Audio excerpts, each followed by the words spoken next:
नमस्कार बच्चों। आज का जो हमारा जो टॉपिक रहेगा वो रहेगा ब्लड ग्रुप। ये जो टॉपिक है सामान्य जो प्रतियोगी जो परीक्षाएं होती हैं उनके अंदर भी महत्वपूर्ण अपना स्थान रखता है। तो चलो स्टार्ट करते हैं अपने मानव के अंदर ब्लड ग्रुप। जैसा कि हमने पिछले वाले वीडियो के अंदर जो अपने ब्लड के जो कंपोनेंट थे उनके बारे में थोड़ा अध्ययन किया था, तो प्रमुख रूप से जो ब्लड के जो कंपोनेंट होते हैं वो दो होते हैं अपने। एक होता है अपने प्लाज्मा और सेकंड होता है ब्लड सेल या ब्लड कार्पसल। ब्लड के दो कंपोनेंट हैं, एक है अपने पास में प्लाज्मा और सेकंड है अपने ब्लड सेल। ब्लड सेल है वो भी अपने तीन प्रकार के थे, एक आरबीसी, डब्ल्यूबीसी और प्लेटलेट्स।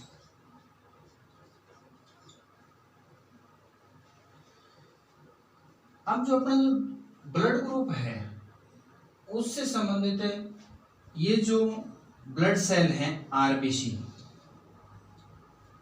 इसके बारे में अपने देखते हैं कि जो आरबीसी होती हैं इन आरबीसी की सतह के ऊपर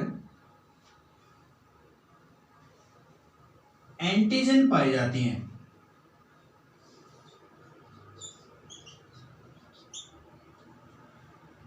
ये जो एंटीजन है वो ग्लाइकोप्रोटीन की बनी होती है, या यूं कहते हैं कि ग्लाइकोप्रोटीन होती है।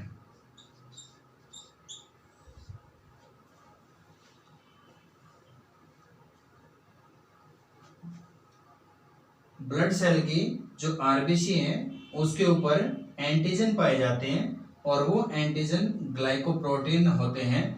ये जो एंटीजन है वो आरबीसी के ऊपर दो प्रकार के एंटीजन पाए जाते हैं, एक होता है एंटीजन ए और एक होता है एंटीजन बी।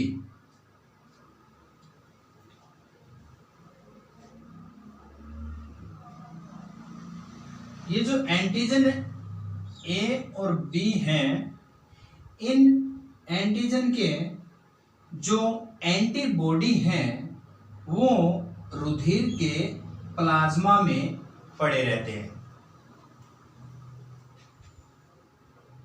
एंटीजन है इनको अपने कैपिटल अक्षरों से दर्शाते हैं और जो एंटीबॉडी होते हैं वो स्मॉल लेटर से ए और बी से दर्शाते हैं। ये जो अपने पास में जो एंटीजन है, एंटीजन ए और बी, दो प्रकार के एंटीजन है। इन्हीं एंटीजन की उपस्थिति के आधार पर अपने ब्लड ग्रुप हैं उनके प्रकार है वो पढ़ेंगे। ये जो एंटीजन है इन एंटीजन की खोज करने वाला जो वैज्ञानिक था वो वैज्ञानिक था लैंडस्टीनर। 1900 के अंदर इसने इनको खोजा था, अध्ययन किया था इनका लैंडस्टीनर ने। तो इसने देखा कि आरबीसी की सतह के ऊपर एंटीजन पाई जाती हैं। वो एंटीजन कौन कौन सी? एंटीजन ए और बी, और इन्हीं दोनों एंटीजनों के आधार के ऊपर ब्लड के विभिन्न अपने प्रकार है वो पढ़ेंगे।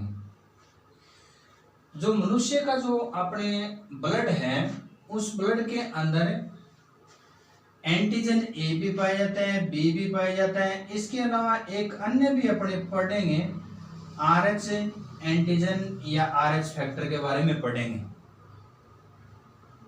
ये भी पाया जाता है। तो इन एंटीजन्स की उपस्थिति के आधार पर जो मनुष्य का जो रक्त है, ब्लड है, उस ब्लड के अंदर दो प्रकार के, एक तरह से यूं कह सकते हैं, समूह पाए जाते हैं या तंत्र पाए जाते हैं। और उन समूह का पहला अपना जो समूह है वो है अपना एपीओ तंत्र, और सेकंड अपने पढ़ेंगे इसके बाद में आरएच तंत्र, एबीओ सिस्टम और आरएच सिस्टम। पहले अपने देखते हैं एबीओ तंत्र के बारे में। एबीओ तंत्र के अंतर्गत अपने देखते हैं कि जो आरबीसी हैं, इन आरबीसी की सतह के ऊपर एंटीजन या प्रतिजन पाए जाते हैं और ये प्रतिजन दो प्रकार के हैं, प्रतिजन ए और प्रतिजन बी। प्रतिजन ए और प्रतिजन बी, इन प्रतिजन या एंटीजन की उपस्थिति के आधार पर ही मानव का जो ब्लड है वो 4 प्रकार का पाया जाता है। मानव के अंदर ब्लड ग्रुप या रुधिर वर्ग, अपने एक सारणी बना लेते हैं थोड़ी।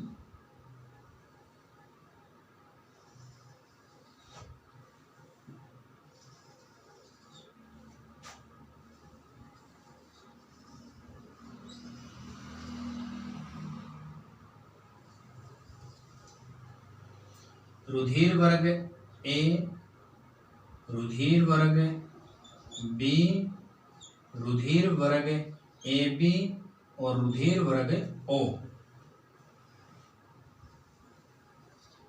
ये जो अपने रुधिर के जो वर्ग लिखे हैं, प्रकार लिखे हैं, किस आधार पर लिखे?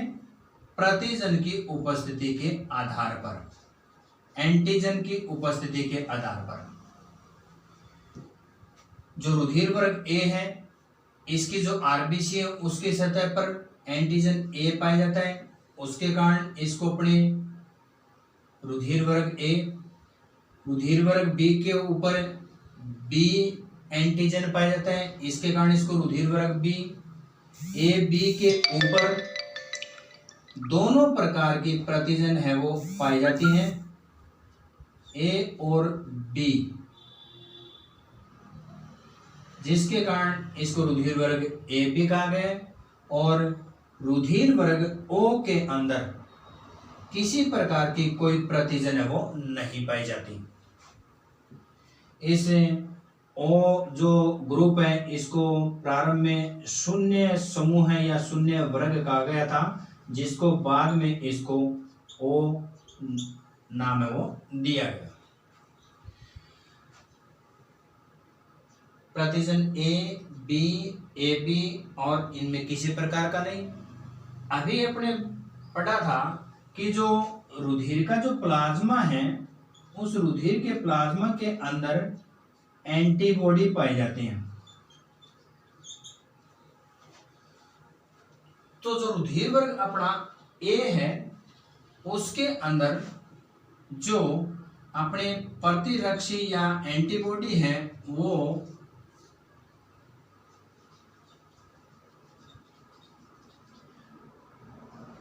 बी,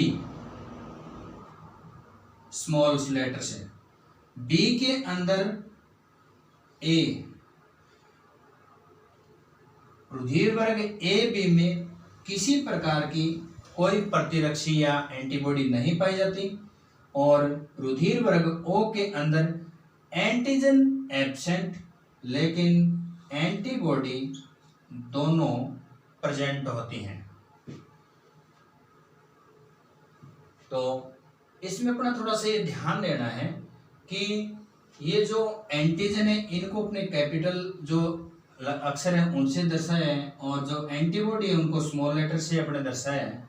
ठीक है, तो यहाँ पर अपने देखते हैं कि ए के अंदर रुधिर वर्ग ए में प्रतिजन कौन सा है अपने बी, प्रतिरक्षी कौन सा, एंटीबॉडी कौन सा है बी, बी में कौन सा है ए, ए बी में किसी प्रकार का कोई एंटीबॉडी नहीं पाया जाता और ओ के अंदर ए और बी दोनों पाए जाते हैं। तो ये थे अपने रुधिर के प्रकार। लेकिन जब किसी व्यक्ति को कोई चोट लगती है या किसी कारणवश रुधिर की उसको आवश्यकता पड़ती है, तो एक व्यक्ति से दूसरे व्यक्ति को रुधिर दिया भी जाता है और लिया भी जाता है। तो उस दौरान अपने देखते हैं कि भाई जो रुधिर लेते हैं, तो एक व्यक्ति का रुधिर लेने से पहले उसके जो रुधिर वर्ग है उससे उसका क्या किया जाता है, मिलान किया जाता है। मिलान क्यों किया जाता है कि अपने को पता है कि ये जो रुधिर वर्ग ए है इसका प्रतिजन कौन है, एंटीजन ए और एंटीबॉडी बी। इसी तरह अपने रुधिर वर्ग बी है, इसमें एंटीजन बी और एंटीबॉडी ए। तो इस दौरान अगर हम जब एक व्यक्ति का रुधिर दूसरे व्यक्ति के अंदर ट्रांसफर करते हैं या लेते हैं, तो उस दौरान है रुधिर का मिलान करना अति आवश्यक है कि जब किसी डोनर से कोई ग्राही अगर रक्त लेता है तो उसके प्रतिजन और प्रतिरक्षी यानी एंटीजन और एंटीबॉडी है वो सेम होने चाहिए। अगर सेम नहीं होंगे तो डोनर का एंटीजन और रेसिपिएंट का जो अपने पास में एंटीबॉडी आपस में क्रिया कर जाएंगे, या यूं कह दें कि रेसिपिएंट का एंटीजन और डोनर का एंटीबॉडी आपस में क्रिया कर रुधिर को क्या कर देंगे, क्लोट कर देंगे। रुधिर का क्या बना देंगे, थक्का है वो बना देंगे, एग्लूटिनाइजेशन हो जाएगा, रुधिर का समूहन हो जाएगा। तो थोड़ा सा अपने देखें कि जब ये जो रुधिर जब अपने आदान प्रदान करते हैं तो किस प्रकार से करते हैं कि किस रुधिर वर्ग का व्यक्ति किस को अपना रुधिर दे सकता है या किस से ले सकता है। तो इसको समझने के लिए अपने एक चार्ट बनाते हैं।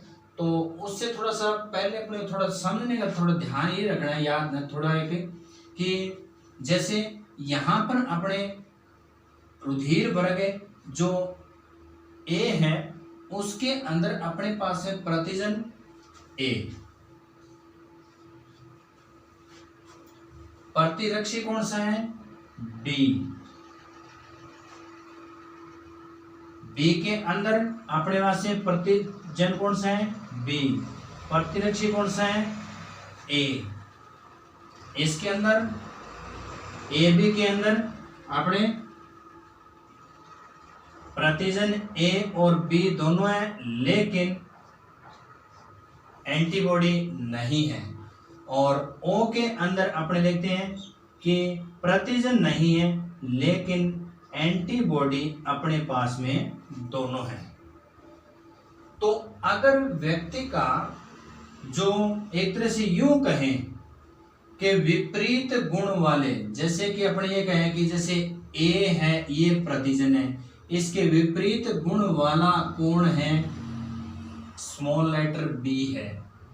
इसी तरह अगर अपने देखें कि इस यहाँ पर बी के अंदर जो प्रतिजन है और बी प्रतिजन है, इसका जो अपने पास में इसका जो एंटी है विपरीत गुण वाला कौन है, स्मॉल लेटर ए है। तो अगर ये अपने पास में ब्लड के अंदर पोजीशन अगर सेम दिखे, सेम दिखने वाला थोड़ा सा एक समझने का है बस कि जैसे कि ए बी, इधर से अपने बी ए, यानी यूं कह सकते हैं कि एक कैपिटल बी आ रहा है, कैपिटल ए आ रहा है और स्मॉल बी, कैपिटल बी आ रहा है स्मॉल ए, यानी कि ए बाद में बी, पहले बी बाद में ए। थोड़ा सा समझना, अगर अपने पास में जब किसी व्यक्ति का रुधिर लेते हैं या रुधिर देते हैं तो उस दौरान अपने को थोड़ा सा ध्यान क्या रखना है कि अगर वहां पर कंडीशन ये हो जाए, प्रतिजन अपने पास में ए है और उसके पास में अगर एंटीबॉडी ये आ जाए, या यूं कहें कि ये रुधिर वर्ग बी वाला उसके पास में प्रतिजन बी है और उसके पास में अगर ये एंटीबॉडी आ जाए तो उस दौरान क्या है कि ब्लड की क्या हो जाएगी, क्लोटिंग हो जाएगी, ब्लड है वो उसका समून हो जाएगा, रक्त है वो जम जाएगा और व्यक्ति या जो भी डोनर हो चाहे लेने वाला हो उनकी क्या हो जाती है, मृत्यु हो जाती है। तो इस चीज को अपने समझने के लिए कि दाता है वो ग्राही को ग्राही को रुधिर है वो किस किस रोग को दे सकता है, या ग्राही है वो किस किस से वो रक्त ले सकता है, उसके लिए अपने एक छोटा सा चार्ट और बनाते हैं। थोड़ा ध्यान से अपने देखना है उसको।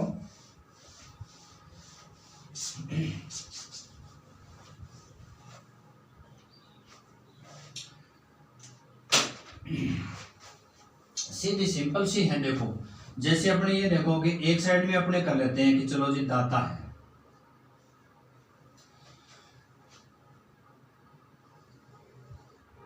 ये लो अपने चार्ट बनाते हैं।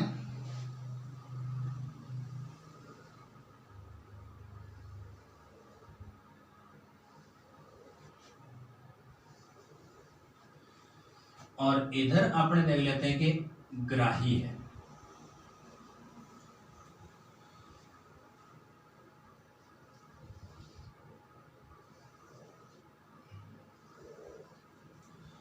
इस दाता के रुधिर वर्ग अपने ऐसे कर लेते हैं कि रुधिर वर्ग ए, इसको थोड़ा इधर लिख देते हैं, रुधिर वर्ग बी, रुधिर वर्ग ए बी और रुधिर वर्ग ओ। इधर भी अपने रुधिर वर्ग ए, रुधिर वर्ग बी, रुधिर वर्ग ए बी और रुधिर वर्ग ओ। अब अपने इधर थोड़ा सा ये जो ग्लूटाइलाइजेशन होता है, रक्त का समूहन होता है, उसको समझने के लिए अपने दाता की तरफ तो क्या ले लेते हैं समझने के लिए कि हाँ जी इधर तो ये लेंगे एंटीजन। एंटीजन इसमें ए में कौन, ए, बी में कौन, बी, ए बी में कौन, ए बी, और ओ के अंदर किसी प्रकार का कोई भी अपने पास में एंटीजन नहीं होता। इधर अपने देखें कि ये जो पोजीशन है अपनी ग्राही वाली के अंदर अपने देखते हैं कि इनके जो ब्लड ग्रुप हैं उनके अंदर एंटीबॉडी देखते हैं कौन कौन से हैं। रुधिर ए वर्ग के अंदर तो अपने पास में एंटीबॉडी क्या है, बी। रुधिर वर्ग बी के अंदर एंटीबॉडी क्या है, ए, स्मॉल लेटर में लिख रहे हैं अपने। और ए बी के अंदर एंटीबॉडी है वो एब्सेंट, और इसके अंदर एंटीबॉडी अपने पास में है दोनों। अब अपने क्या है कि जो रक्त का समूह हो उसके लिए थोड़ा सा वो दिमाग में अपने को रखनी बात है कि जो विपरीत गुण वाली हैं वो साथ होनी चाहिए, समान गुण वाली आपस में साथ नहीं होनी चाहिए। जैसे कि अपने अभी देखा था कि रुधिर वर्ग अपने पास में है ए, उसका एंटीजन भी क्या है, ए,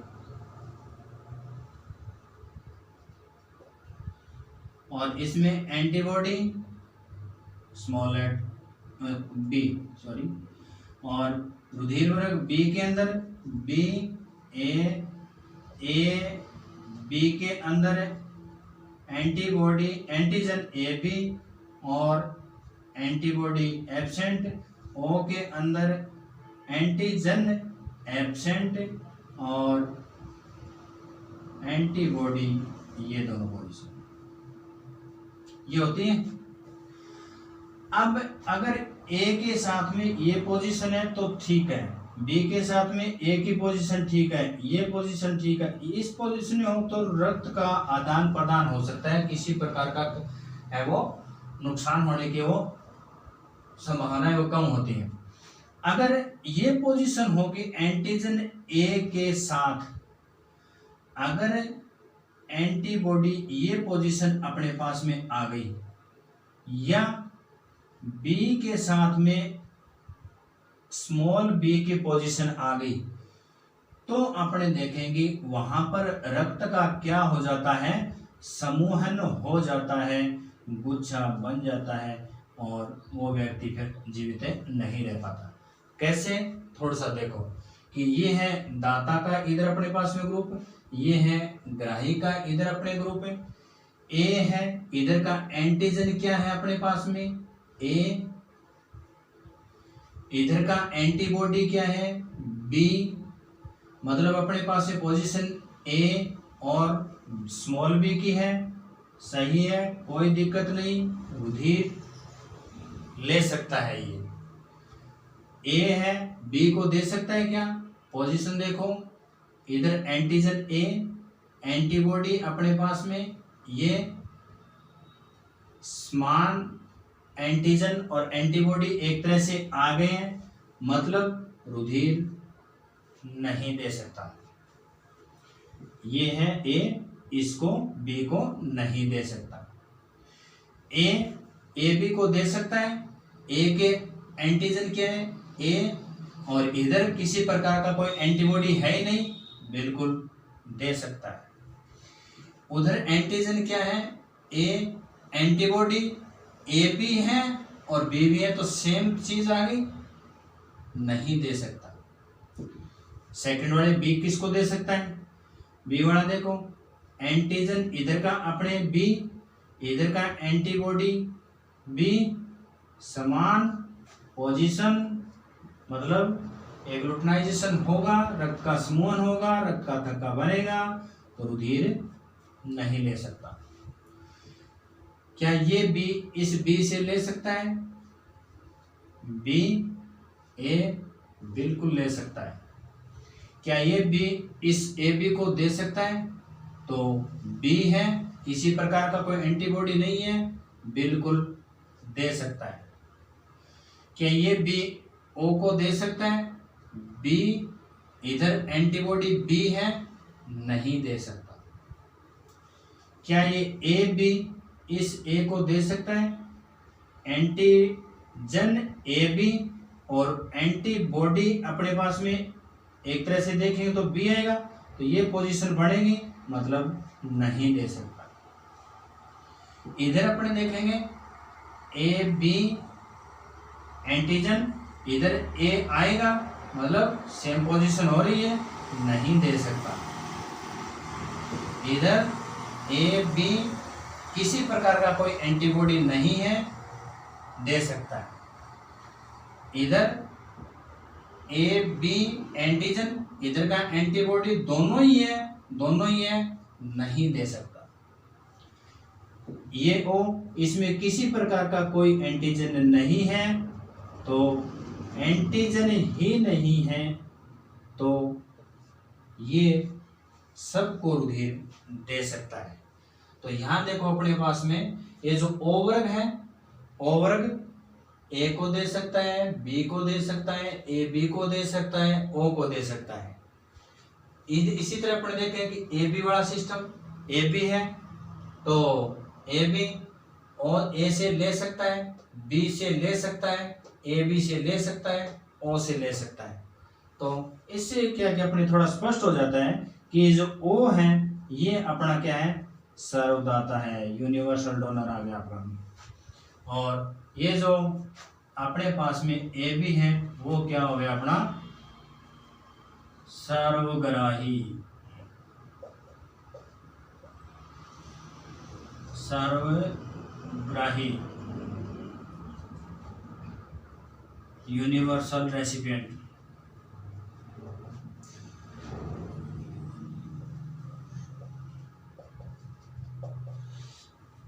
तो ये था बच्चों अपना थोड़ा सा, इसका कौन सा था, ये ब्लड ग्रुप का अपना एबियो तंत्र था, जिसके अंदर अपने ब्लड है वो कितने प्रकार के देखे थे, 4 प्रकार के हैं वो ब्लड देखे हैं।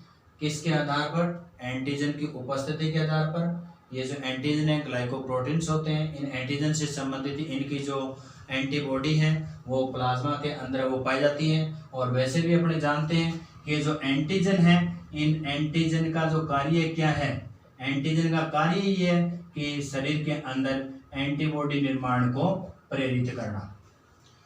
अब इसके बाद में अपने थोड़ा सा देखते हैं नेक्स्ट जो अपना बिंदु रहेगा, टॉपिक रहेगा,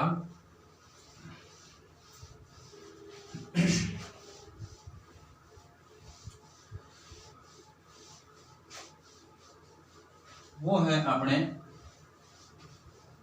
सेकंड टॉपिक है RH फैक्टर, या यूं कहें कि RH तंत्र। RH तंत्र, RH तंत्र है, इसकी भाई खोज है वो 1940 के अंदर। एक तो यही था लैंडस्टीनर और दूसरा था वीनर वैज्ञानिक। लैंडस्टीनर और वीनर ने क्या है कि इस RH जो फैक्टर है उसने बंदर के अंदर खोज की थी और उस बंदर का अपने नाम रिसस मंकी, रिसस बंदर के अंदर इसकी खोज की तो उसी के आधार पर इसका नाम क्या रख दिया, RH प्रतिजन या RH फैक्टर कारक। ये जो RH फैक्टर है जिन व्यक्तियों में पाया जाता है या जिनके ब्लड में पाया जाता है वो RH पॉजिटिव होते हैं, और ये RH फैक्टर जिनमें एब्सेंट होता है या नहीं पाया जाता है उन्हें RH नेगेटिव कहते हैं। यानी RH जो फैक्टर है ये जिनमें पाया जाता है उन्हें RH पॉजिटिव, और जिनमें नहीं पाया जाता है, एब्सेंट होता है, उनको RH नेगेटिव। अब इसमें ये है थोड़ा सा कि भी ये RH पॉजिटिव और नेगेटिव का सिस्टम क्या है। ये जो RH पॉजिटिव लगभग 93% के अंदर मिलता है और ये लगभग 7% के अंदर मिलता है। ये जो RH पॉजिटिव अगर प्रेजेंट है तो उसी आधार पर अपने क्या है कि ब्लड के जो ग्रुप है प्रेजेंट है या एब्सेंट है, उसी के आधार पर ब्लड के आगे प्रकार भी देखते हैं अपने। कभी A पॉजिटिव होता है, A नेगेटिव होता है, B पॉजिटिव होता है, B नेगेटिव होता है, AB पॉजिटिव होता है और AB नेगेटिव होता है, O पॉजिटिव होता है, O नेगेटिव होता है। तो जिनके रुधिर के अंदर क्या है कि जो RH फैक्टर अगर प्रेजेंट होता है तो वो अपने क्या कहलाते हैं, पॉजिटिव रुधिर वर्ग होता है, और जिनके अंदर क्या है कि RH फैक्टर अनुपस्थित होता है वो अपने क्या कहलाते हैं, नेगेटिव ब्लड ग्रुप वाले कहलाते हैं।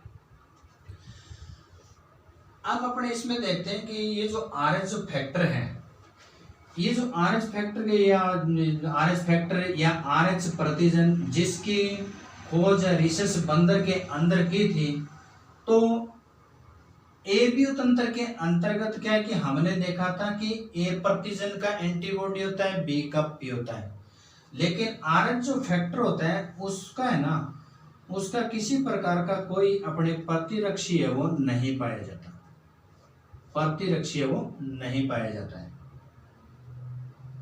एंटीबॉडी नहीं होता है।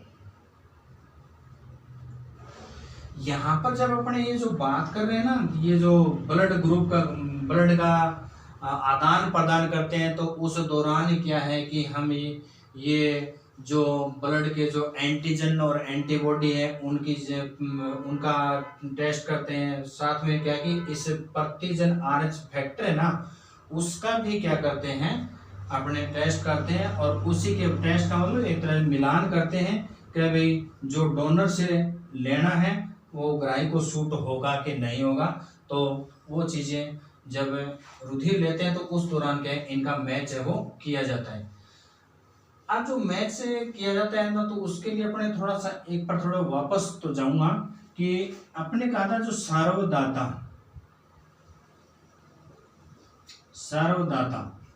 सर्वदाता वैसे अपने कौन से ग्रुप को बोलते हैं, O ग्रुप को बोलते हैं, भी O ग्रुप का सर्वदाता है। लेकिन हालांकि क्वेश्चन नहीं पूछते ना, अगर O पॉजिटिव और नेगेटिव की अगर बात आए तब सर्वदाता में कौन आता है, O नेगेटिव आता है।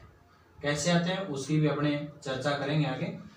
तो अब इसमें जो RH फैक्टर वाले की जो बात कर रहे हैं वो थोड़ी देखते हैं अपने कि RH फैक्टर है वो किस प्रकार से प्रभावित करता है।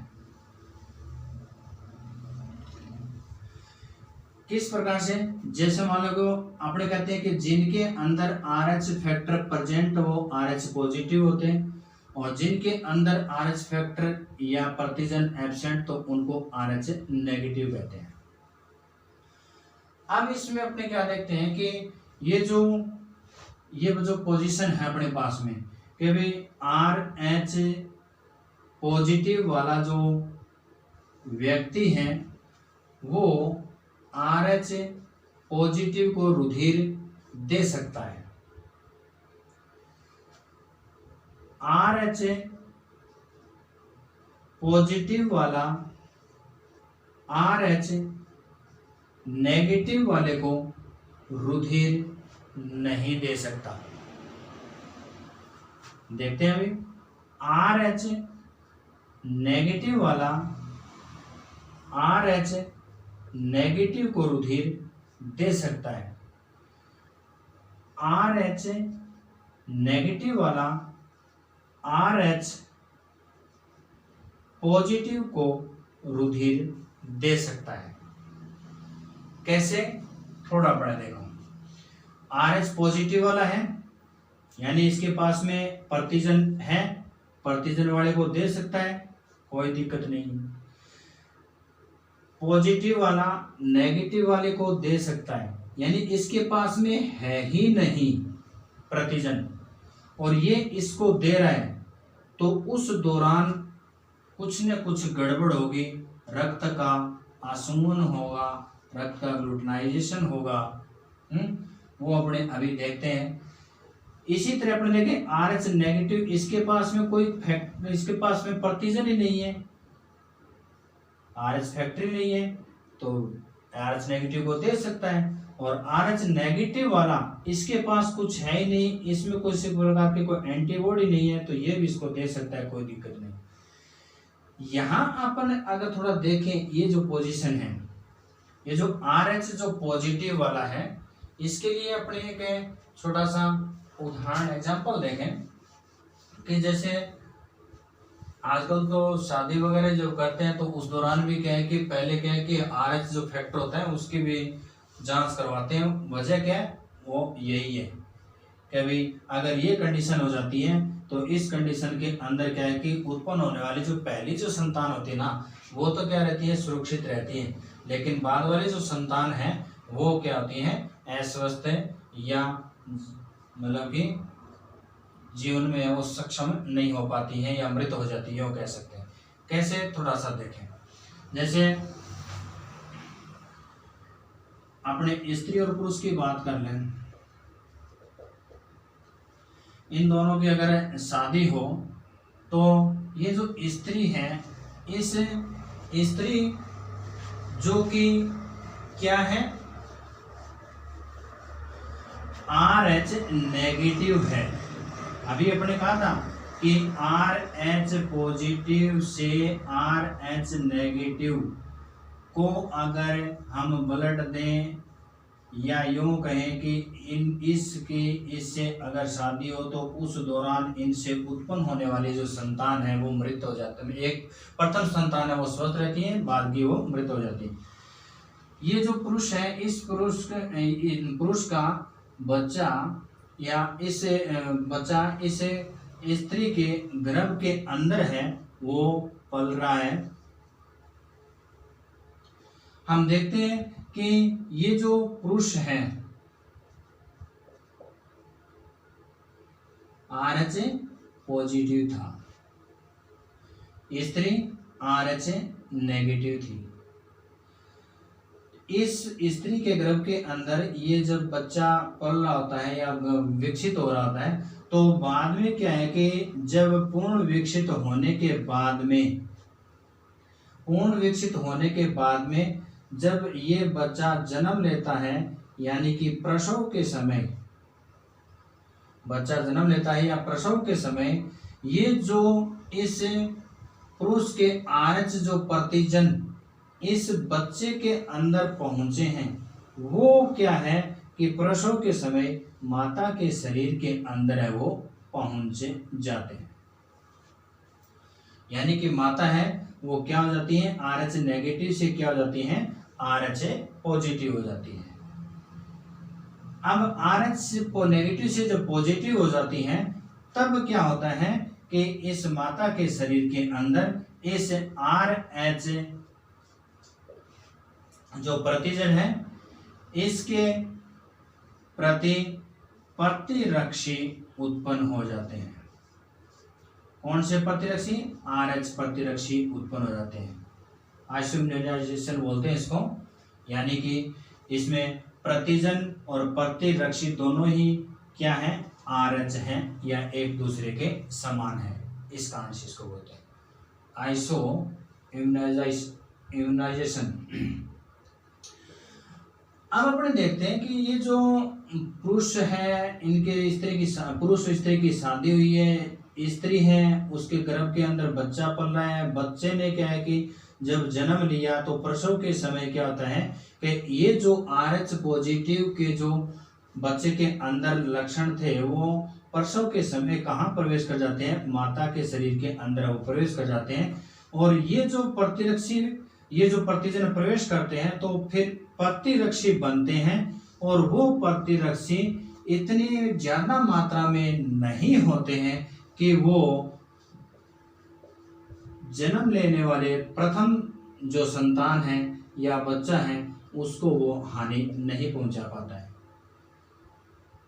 लेकिन जो ही नेक्स्ट बार दूसरी बार अगर ये स्त्री गर्भ धारण करती है तो उसके शरीर के अंदर कौन प्रेजेंट है, पहले से ही प्रतिरक्षी और प्रतिजन है। जो ही अंदर एंटर करेंगे तो वहां पर क्या होगा, रक्त का समूहन हो जाएगा, रक्त का एक तरह से थक्का बन जाएगा और इस जो रोग को है वो अपने बोलते हैं एरिथ्रोब्लास्टोसिस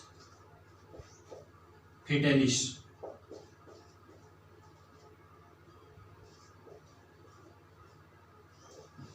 एरिथ्रोब्लास्टोसिस फिटेलिस।